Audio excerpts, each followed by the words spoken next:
Welcome to a deep dive. Today we're plunging into, well, one of the most iconic, maybe unsettling stories of the 20th century, Franz Kafka's The A Metamorphosis. real classic. Absolutely. hmm And you've given us a fantastic review, really breaking down its themes, its style, how people interpret it. So our mission today is to unpack those insights. Kind of a shortcut maybe to understanding this masterpiece and why it still hits so hard. Hits hard is right. It definitely stays with you. Just imagine it. You wake up one morning Mhm. and you're just not human anymore. Yeah. That's exactly how it starts for Gregor Samsa. He's this traveling salesman, and bam, he transforms into this gigantic insect creature. Right out of the gate. No warning. None. It's so abrupt, pulls you right into this surreal world. We'll get into his struggle, his family's reactions, and try to figure out why this seemingly bizarre idea is actually so profound. And what's fascinating right from that opening is how Kafka presents this completely fantastical event with such a mundane, matter-of-fact tone. Almost like reporting the weather. Exactly. No drama, just this happened. We should definitely dive into how that stylistic choice really ramps up the impact. Okay. And then connect that to the bigger themes. Alienation, family stuff, the absurdity of it all. Right. So let's start right there with that shocking beginning. For anyone maybe not familiar with Gregor Samsa, he's a traveling salesman, right? Stuck in a pretty draining job. Yeah, mostly for his family's sake. Then, one morning, no reason given, no explanation, he just wakes up as this huge insect. A monstrous vermin is how it's often translated. And the story follows him trying to deal with this, obviously, but maybe more importantly, how his family's attitude towards him just completely shifts. It's definitely not just a monster story, is it? Oh, not at all. Far from it. That initial change being so sudden and unexplained, it just sets the stage for what's really an existential drama. Existential, okay. Yeah.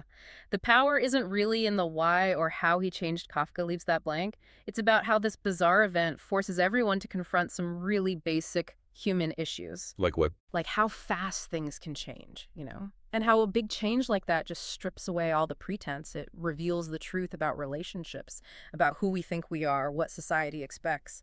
Okay, let's really unpack those layers then. Starting with something you highlighted, and I find it incredibly moving. Alienation and isolation. Mm-hmm. Gregor is literally an outcast now. He can't communicate. He's stuck in his room. But the review pointed out something sharp. He was kind of alienated before this happened, wasn't he? That's exactly it. Trapped in that job, no life of his own. So the bug thing, it just makes an internal state external, physical. Precisely. It's a masterful touch. The physical change isn't really the source of his alienation. It just externalizes it, makes visible this deep existential loneliness he already felt. Yeah. Before the change, he was isolated by his job, by his family's needs, living for everyone but himself, really. Kafka just nails that modern feeling of being disconnected, even when you're physically present with people. And it makes you ask, how much of our own humanity, our worth, is just tied to being useful, to doing our job. Which slides right into the next big theme, family and duty. Always a messy one. Well, here, initially, the family. They tolerate him. They're disgusted, sure. But they need his income, right? He's the breadwinner. Completely dependent on him. But the second he can't work, the second he becomes a burden, that sympathy just vanishes. It turns into resentment, even hostility. It feels like a pretty bleak view of family love. It's incredibly bleak, and it's where Kafka really critiques societal values, I think. Yeah. The love, or what passes for it, becomes conditional. It's tied directly to Gregor's economic value. Not unconditional care. Not at all. Yeah. It's a stark look at how money pressures can just warp everything. Even close family ties become, pragmatic, selfish, almost cruel. You see them go from needing him to sort of exploiting his situation to just wanting him gone. And this is where it gets really wild, kind of ironic, the dehumanization theme. The insight was that Gregor, stuck in this bug body, actually seems to show more human feelings, guilt, loyalty, concern for his family than his actual human family does. They become cold, calculating. It's a powerful inversion, isn't it? A real twist. Yeah. Kafka's suggesting that maybe society, or this family representing it, only values people when they're productive, when they fit the mold. When they perform. Exactly. When Gregor stops being useful, his family sheds their humanity. They lose empathy. But the insect, paradoxically, holds on to this core of human feeling. So it makes you question what human even means. It forces you to. Is it the body? Or is it compassion, self-sacrifice? Kafka definitely pushes you to look past the surface. Okay, and then wrapping all this up is that big theme of existential absurdity. The big one. The transformation itself, it's never explained, no magic, no science experiment gone wrong. It just is. What does that lack of explanation mean for us, trying to make sense of it? Well, that lack of explanation is absolutely key to reading it existentially. It mirrors that feeling of randomness, meaninglessness sometimes, the arbitrary stuff that just happens in life. It's unsettling because we want reasons, right? We want order. Yeah, we crave explanations. And Kafka just denies us that completely. It reflects the way life itself can sometimes feel senseless, random. You're thrown into chaos and expected to deal with it. Wow. Okay, so beyond the themes, the way Kafka tells it is crucial. Yeah. That style, that famous first line, Gregor wakes up, boom, he's an insect, no buildup. How does that suddenness affect us reading it? It throws you right in instantly. You're in Gregor's head, in his bizarre reality, feeling that shock with him. There's no easing in. Like literary whiplash. Kind of, yeah. It's very modernist, shakes up traditional storytelling. You're just there, disoriented from sentence one. And the tone. It was described as this weird mix. Matter-of-fact narration, but describing grotesque things. Yep. Like Kafka doesn't hype up the horror. He just reports it calmly. Almost like filling out a form. That sounds deeply disturbing. It makes the grotesque stuff even more powerful, actually. Because he's so detached, so neutral, you have to supply the horror, the pity. He describes the legs, the shell, the trouble moving, all very clinically. It forces the reader to do the emotional heavy lifting. You feel the revulsion because he doesn't tell you to. Very effective. Very unsettling. And the story is packed with symbolism. You gave some great examples. The insect itself, obviously. Right. Symbolizing his lost humanity, his worthlessness to others, being the other. And the door to his room. It starts as just a door, but becomes this huge barrier. Physical, but also metaphorical. Oh, the door is fascinating. Yeah, it's not just wood and hinges. It becomes this dividing line. Between him and them. Exactly. A boundary between acceptance and rejection. Sometimes it's slightly open, a crack letting him glimpse his old life, hear his family clinging on. But mostly locked. Mostly locked, yeah. Or opened with fear. It marks their emotional distance, their rejection. How they treat the door, locking it, barely opening it, eventually just ignoring him behind it, mirrors their own slide into callousness. He's contained, isolated. And then his death. The review noted it's seen as a liberation for the family. Yeah. A relief. Tragic, isn't it? For them, it's practical. Problem solved. Burden lifted.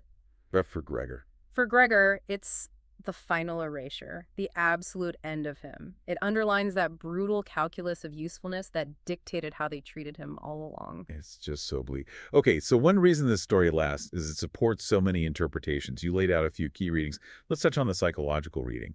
Seeing the transformation as a metaphor for something like depression or severe illness, disability. Yeah, that reading really focuses on how society, even family, can marginalize people who can't perform anymore, whether it's mental health, physical illness. People who deviate from the norm.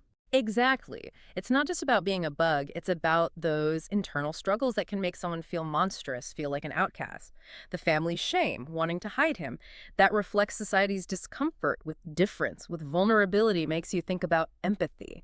Then there's the Marxist reading, framing it as a critique of capitalism. A very powerful lens for this story. Gregor's consumed by work, becomes useless economically, and is just discarded. That feels incredibly relevant today. Oh, absolutely. Maybe more than ever. This view sees Gregor purely as a worker drone, a cog. His value is his paycheck. Nothing else matters. In this reading, pretty much, once he can't produce, he has no value. He's just an expense, a burden. It strips away any romantic ideas about family loyalty and exposes it as conditional on economic contribution. That's harsh. It is. And it forces us to ask uncomfortable questions about our own society. How do we treat people who can't work? The sick, the unemployed, the elderly? Do we value them only for their utility? It's a tough question. And finally, the existential reading, which we touched on. Seeing the meaningless change as reflecting life's randomness, its absurdity. Right. This focuses back on the individual struggling in a universe that feels, well, indifferent, meaningless, perhaps. No grand plan. Exactly. The transformation isn't a punishment. It's not logical. It's just this random, awful thing that happens. It forces Gregor and us to confront that feeling of being alone, the precariousness of everything, the senseless challenges life throws at you. Just existence. So putting it all together, What makes the Metamorphosis stick? Why is it a classic? You mentioned it's short, compact, but incredibly profound. Yeah, its brevity is definitely part of its punch, only about 70 pages, but dense. Every word pulls its weight. Reads quickly, but stays with you. For a long time. And that detached narration we talked about, it ramps up the horror because you have to feel it yourself. It doesn't spoon-feed the emotion. And the themes. Alienation, work pressure, family expectations. They're still so relatable, aren't they? Yeah. Timeless. That's probably its greatest strength, that timelessness. It taps into these universal anxieties, feeling trapped, misunderstood, used, that just don't go away no matter how society changes. Kafka captured something fundamental about the human condition. Now, on the flip side, for some readers, maybe the ambiguity is a weakness. Wanting answers. Why did he change? What does it really mean? Sure, that ambiguity can be frustrating if you want neat answers. Kafka doesn't give them. And the tone is relentlessly bleak. There's no uplift, no redemption. It could be heavy going. Definitely not a feel-good read. That lack of easy answers, the bleakness, that's part of why it's challenging. Kafka holds up a mirror to some pretty uncomfortable truths and doesn't blink. Which is maybe why it's so unforgettable, even if it leaves you feeling disturbed. Precisely. It gets under your skin because it doesn't offer easy comfort. So this deep dive has really taken us into some unsettling but fascinating territory, thanks to the sources you shared. It's clearly so much more than just a weird story about a guy turning into a bug. Absolutely. It's this profound, disturbing look at being human, at family, at how society treats people who are vulnerable or different. Its power really seems to lie in that honesty and, like you said, that ambiguity that lets every reader find something new in it. It really holds up as a masterpiece. Strange, yes. Haunting, definitely. Unforgettable. Yeah. It makes you question basic assumptions about value, about duty, about what being human actually entails in a world that often seems to care more about what you do than who you are. It really forces you to think about the potential for monstrosity maybe in all of us, even when we look perfectly normal on the outside. Well put. So as you think about all this, here's something to chew on.